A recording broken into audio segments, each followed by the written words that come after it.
So in my talk, I will discuss our recent developments, like the last year, to model the quantum dynamics, not using the wave functions, not using the density, but using a creature called Surprisal. And Surprisal, actually, there is no Russian analog, for example, I was looking, but I didn't find.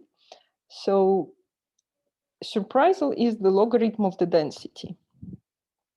And it actually was developed quite some time ago, about, I don't know, since 70s, one can start counting the application of Surprisal to chemical dynamics. And it shows since then quite effective, being quite effective computational method with high degree of data compaction. And more than that, that it does not only provide the compaction of data, it provides also some novel insights into physics of the problem. Like when we propagate wave function on a grid, we really cannot understand how the amplitudes on different nuclear coordinates, how they provide anything that we know about physics. Here we can get some kind of novel insights about the physics. So that's why it is attractive in view of qualitative physics. In view of numerical physics, it is really a high degree of data compaction. It was applied in really different fields, starting from energy disposal in reaction dynamics. So here's, for example, distribution, the probability distribution as a function of vibrational state quantum number and rotational states. So for each degree of freedom, like rotation and vibration, was used only one parameter, and it provides good correspondence. These lines are theoretical results obtained from the Surprisal analysis, and the dots and triangles and squares are from the experimental data. So they describe the experimental distribution for the product of each D collision measured for H plus D2 reaction.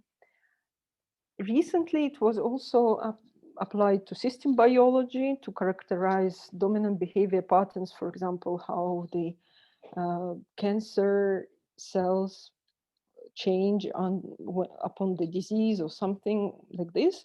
But it was here more applied like empirical, what we would say it, empirical Surprisal analysis. So the methods are more or less close to exact Surprisal analysis, but the application and robust connections between theory and experiment is still needed to be developed. And then they are also in aeronautics. So this Surprisal analysis really extensively used in different fields of physics. The ground of Surprisal analysis in the information theory developed by Shannon. And he was solving the problem of description of the information, some basic information, in the most compact way.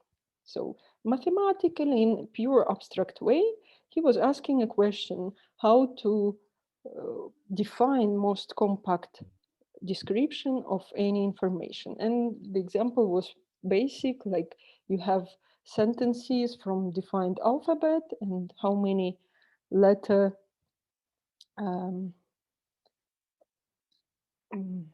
combinations are needed really, and what is the measure of the compaction actually. And this resulted in the principle of maximal entropy, information entropy. And that was very nice because actually he was quite not convinced how to call this measure that he developed from mathematics. And while talking to von Neumann, who was also at the same time developing the more or less foundations of quantum mechanics and description of the density matrix and etc., etc. And von Neumann told him, call it entropy, because that's the function that we use since Boltzmann and Gibbs, rho ln rho, where rho is the probability distribution is the entropy. So there is no need to look for another name. And anyhow, nobody knows what is entropy. So it doesn't hurt to call some other measure of compaction by this function. And so since then, the information theory attracted a lot of attention of physical chemists. By Jaynes, it was really developed in statistical mechanics around 57. A little bit later, it was also applied for non-equilibrium systems when the reactions are going by Richard Bernstein and Rafi Levine. And since then, he and his students tried to apply it to various chemical systems important for us.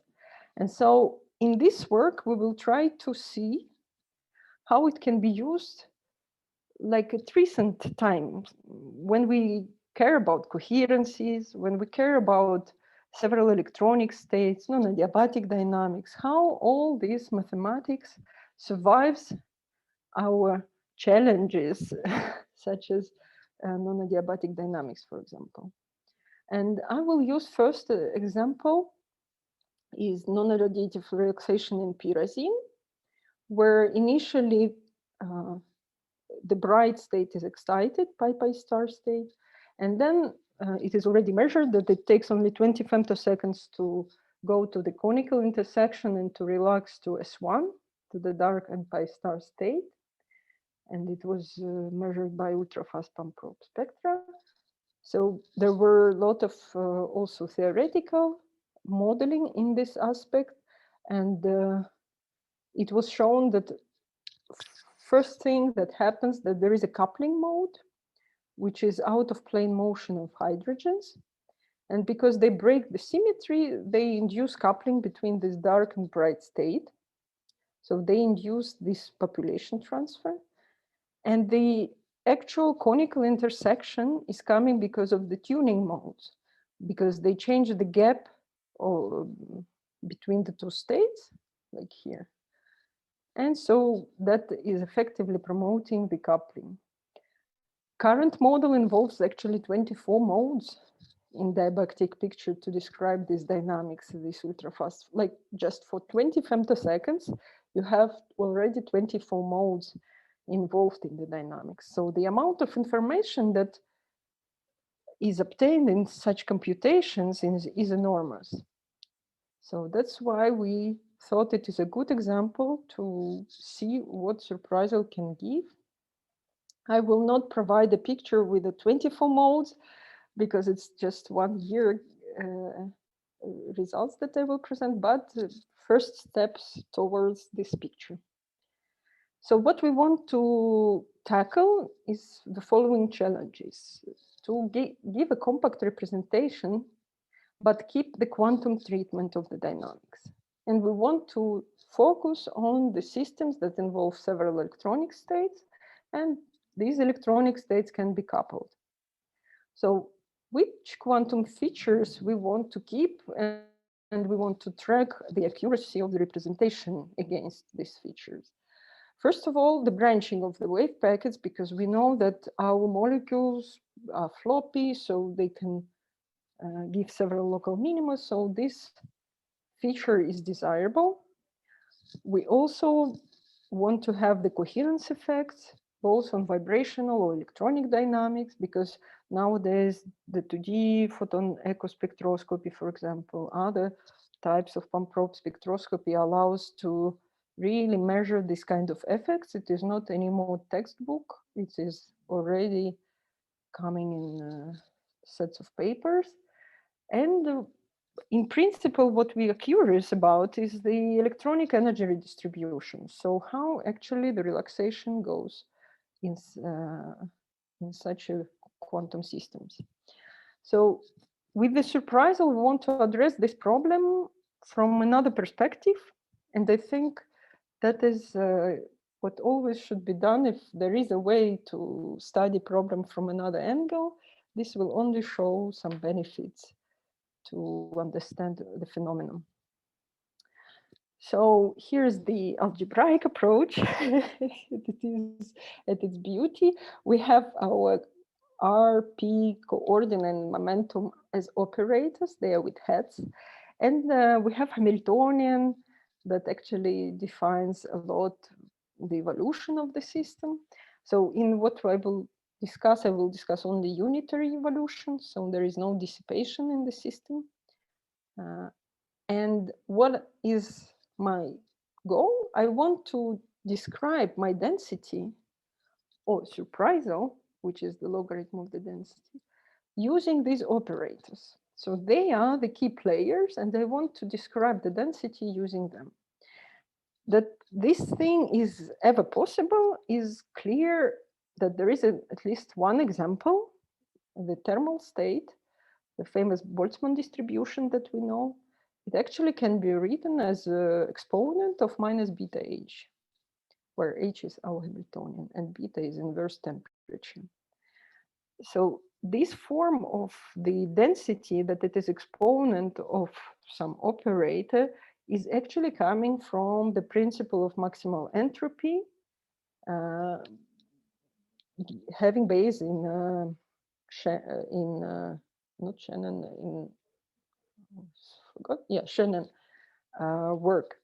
So this thermal state gives us, for example, rotational level distribution. So it essentially is not classical because we accept that they are the operators, and depending what are the operators in Hamiltonian and what we will have, for example, in the dynamics, this form of function is not very much easy to handle because it's exponent of something which maybe not commute between them, so you cannot describe it very easily.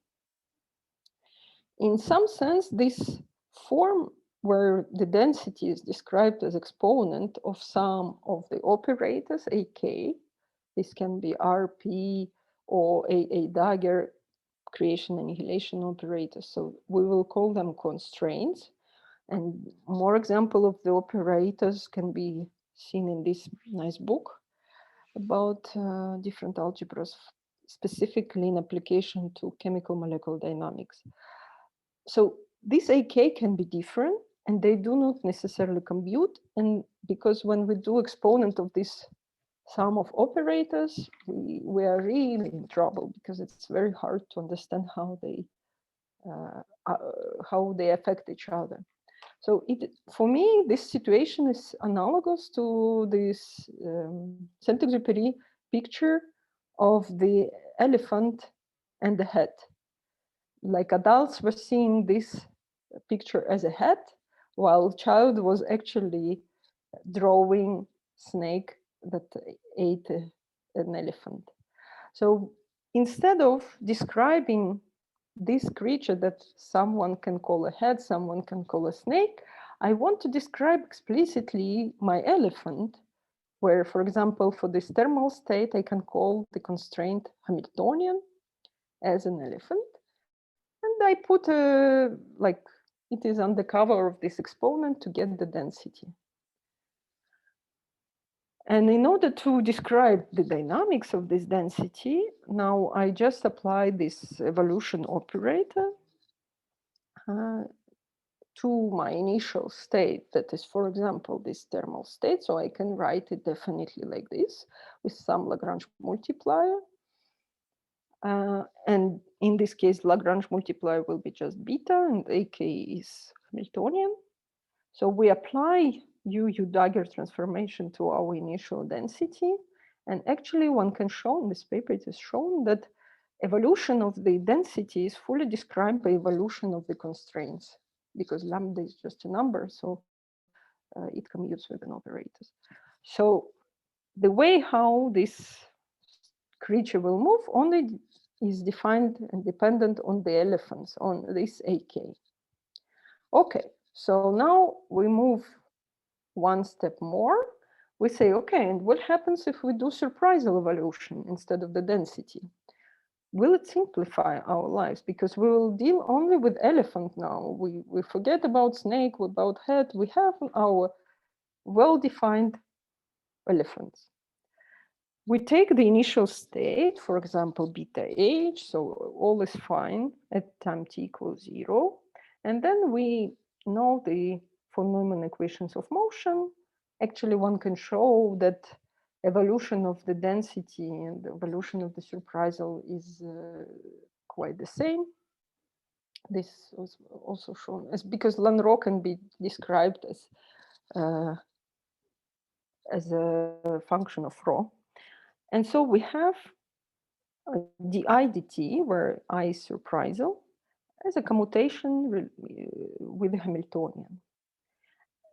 There are cases, there are quite few cases, this is the problem that was actually since then realized, that only in some cases we can describe this commutation relation with the Hamiltonian by sum of lambda k h a k, and then this commutator by sum of the operators from the same set.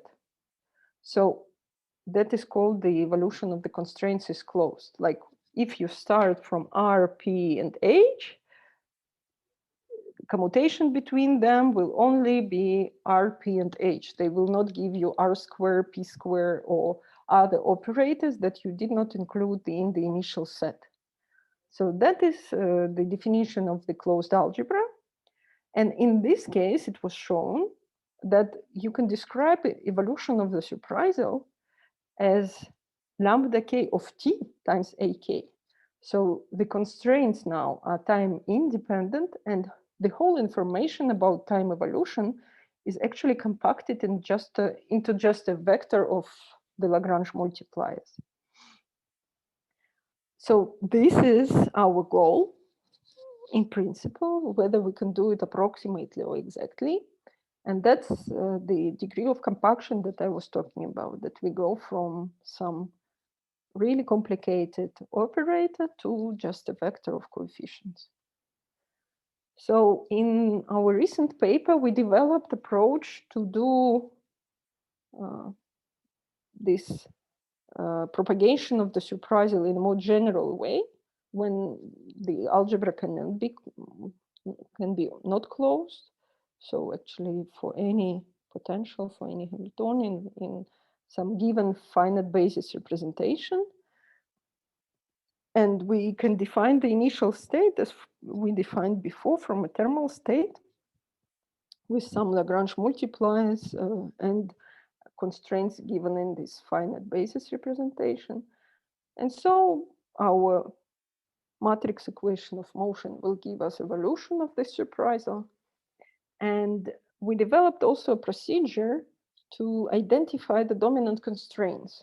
So to really see if your surprisal can be described via this compact form, where all the time dependence is hidden under this vector of coefficient.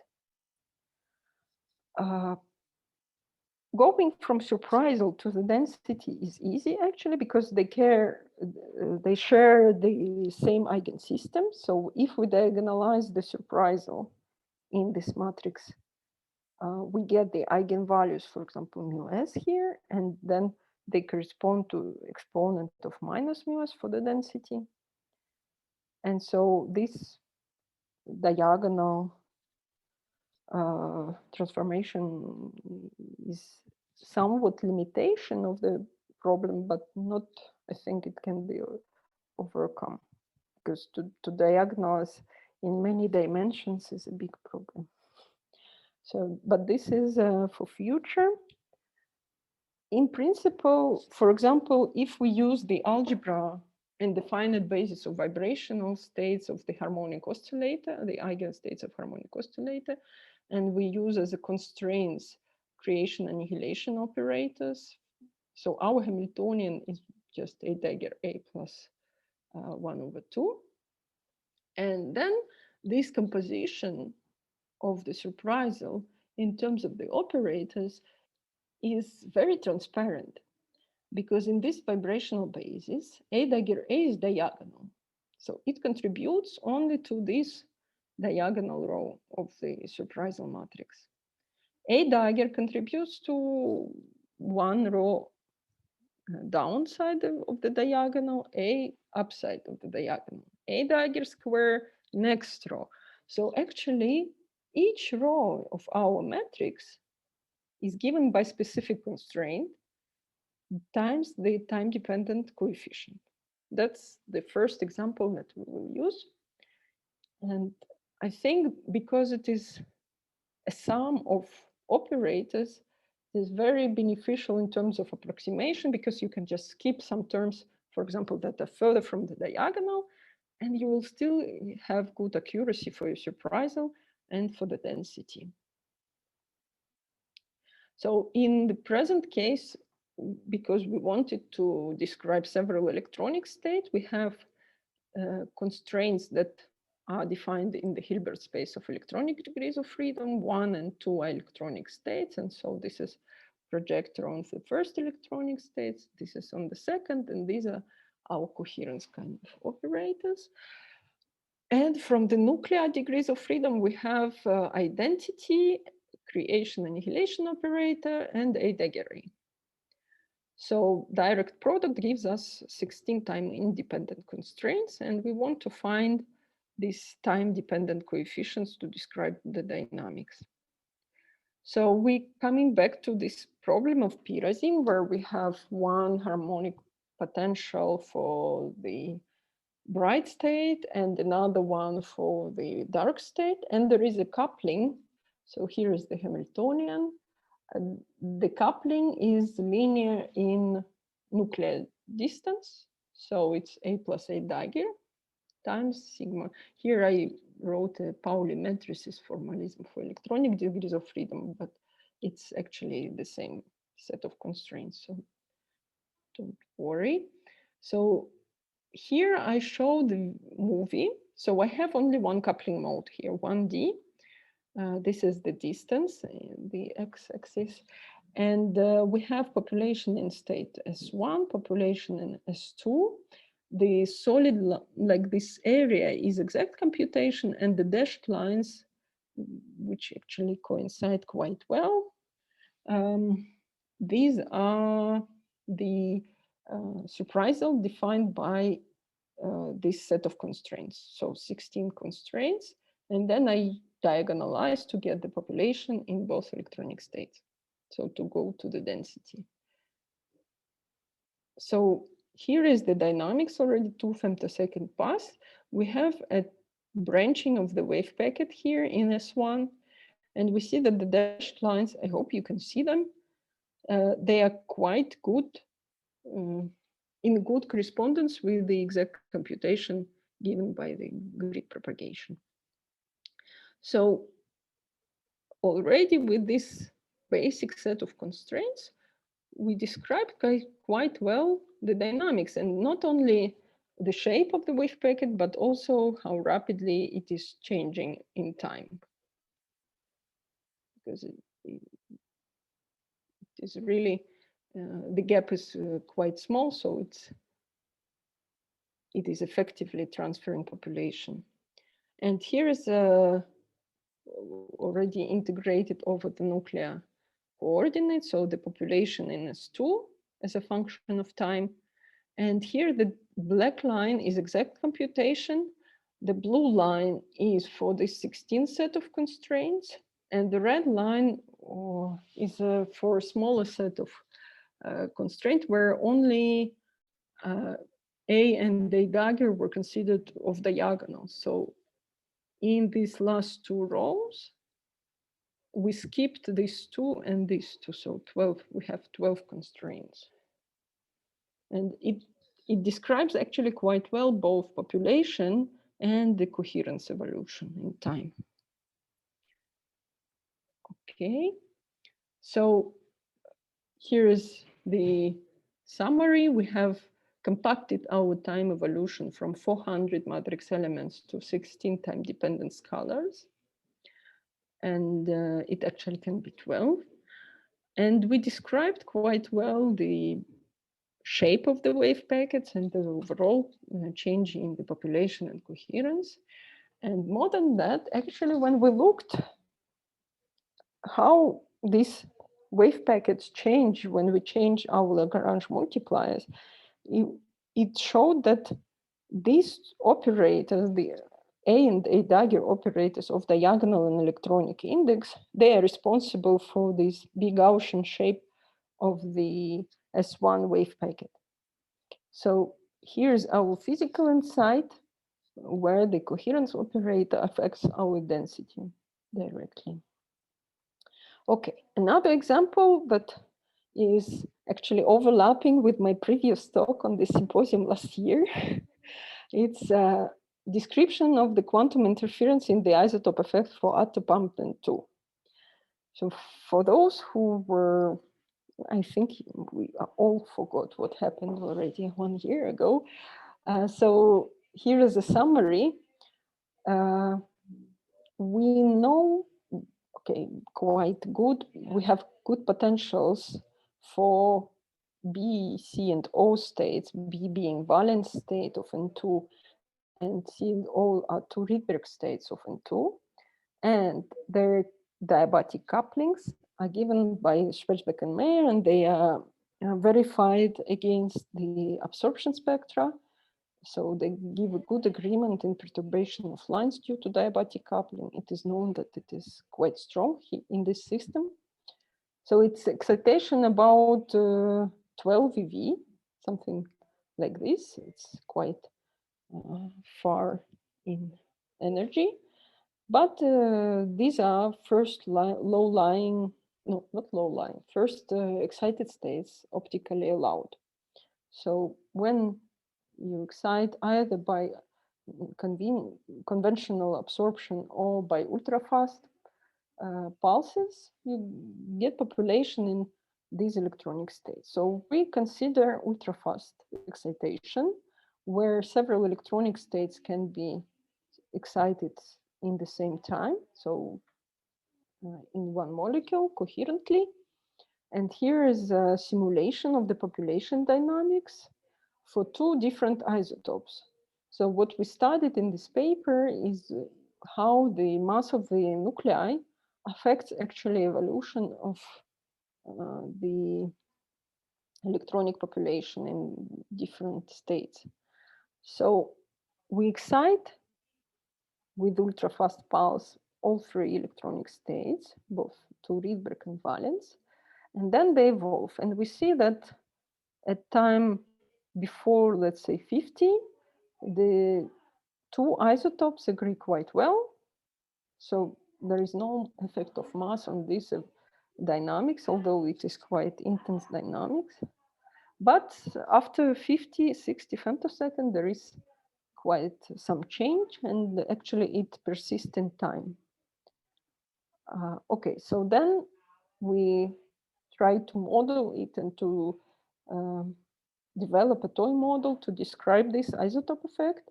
So first, we have this weak isotope effect in the beginning of the dynamics. And actually what happens is, okay, so here is the population in different electronic states according to the color of the potentials. And so a fully exact quantum dynamics on a grid where the field was taken explicitly with a time profile. And these points here represent the mean value in coordinate space for each electronic state. So what happens at these initial times is actually that the valence state wave packet goes outside of the Frank-Condon region, while the Rydberg wave packets, they actually do not leave. They do not go so far from the Frank-Condon region, they stay there. So, and we see the population transfer, these peaks, resulting from the Rydberg to valence, let's say, empty region of valence, because our initially created wave packet went outside of the Frank-Condon region. And now we called it unistate transfer because it's only going from Rydberg to some empty valence state, empty region on valence state. Now there is another strong isotope effect, almost 2 times difference between 14 and 15 in the valence state population. And it actually happens when the wave packet, so this is a map in nuclear coordinate versus time in the valence state population. So this is our going outside of the Franconden region, the thing that we saw just on the previous slide. It goes to kind of 3.5 atomic units, and then it comes back. It is reflected from the auto-tuning point and comes back. And here, around 60 femtosecond, it overlaps with the wave packet on a Rydberg state. And it is here where we see the isotope effect.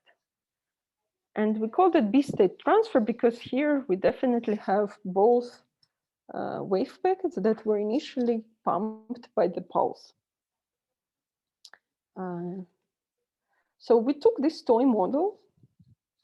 We simplified it a bit because algebraic is not that easy to do on some arbitrary adiabatic potential, not right now. So we identified that actually the same interference effect is very well happening if you just take two harmonic potentials where the two equilibrium positions are shifted quite substantially. So it also goes outside and then comes back. Like the idea is simple here. And the difference in paths of these two wave packets actually affects the phase. And so that's why we see interference and the effect of this interference on the rate of transfer.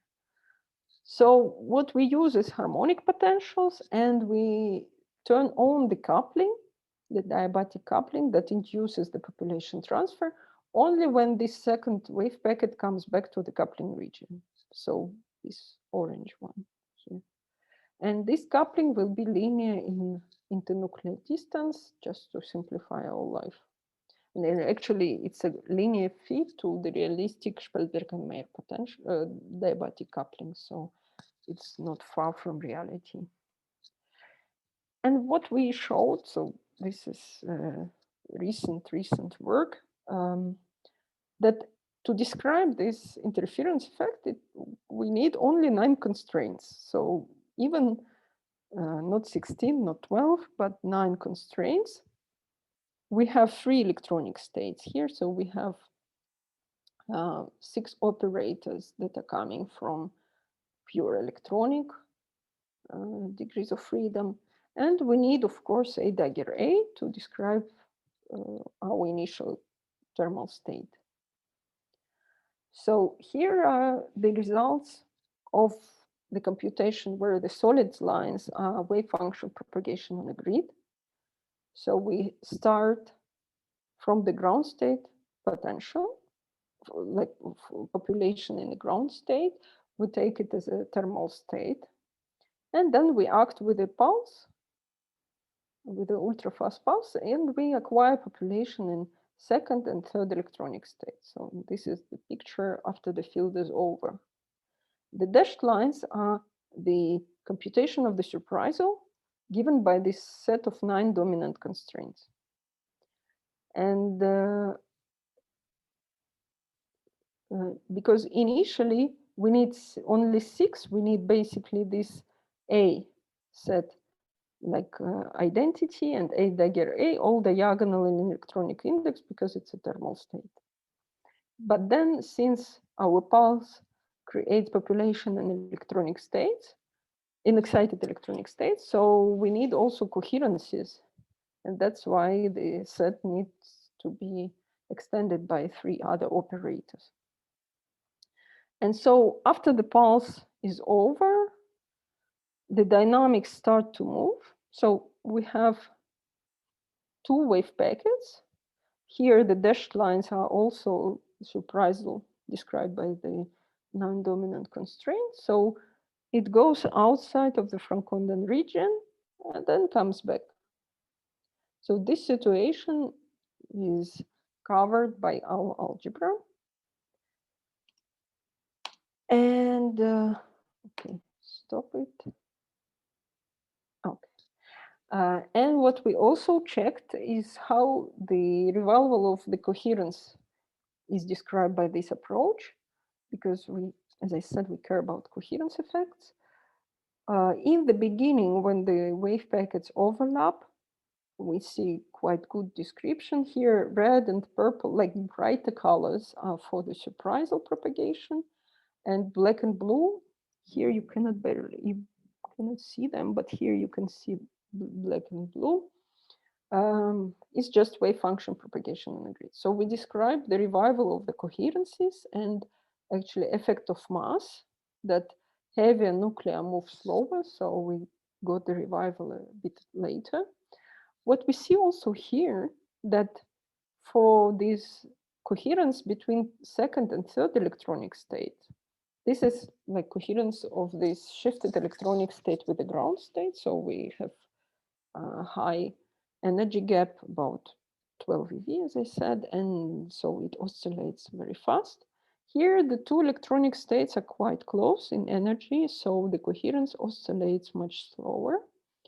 And we see a very dramatic effect of mass. And it is actually the same as in realistic model of N2. Initially, there is no isotope effect in coherence.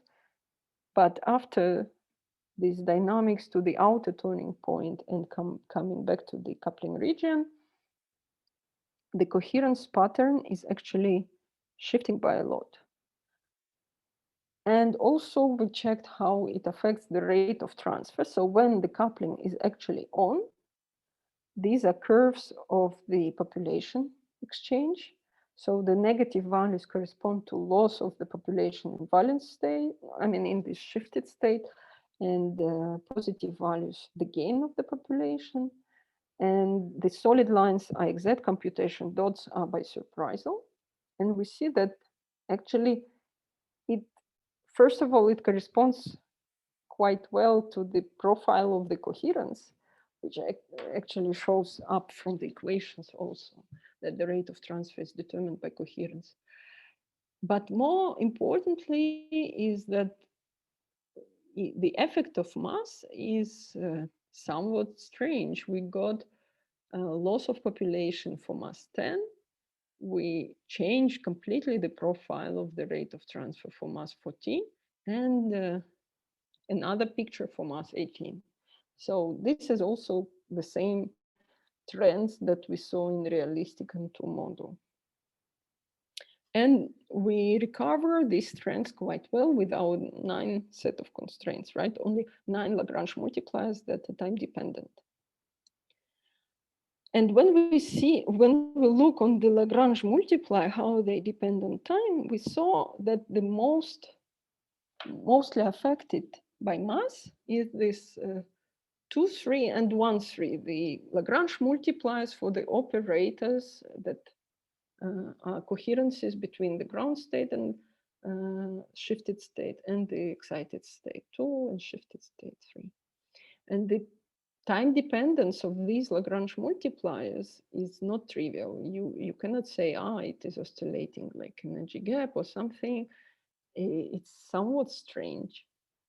So in order to understand how this lambda is changing with time, we developed an analytical model.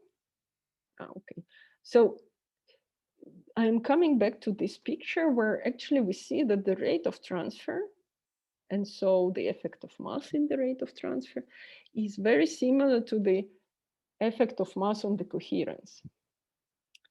So this makes us think that we can actually describe the evolution of the surprisal for the Hamiltonian that is diagonal, like when the evolution operator is diagonal in electronic index.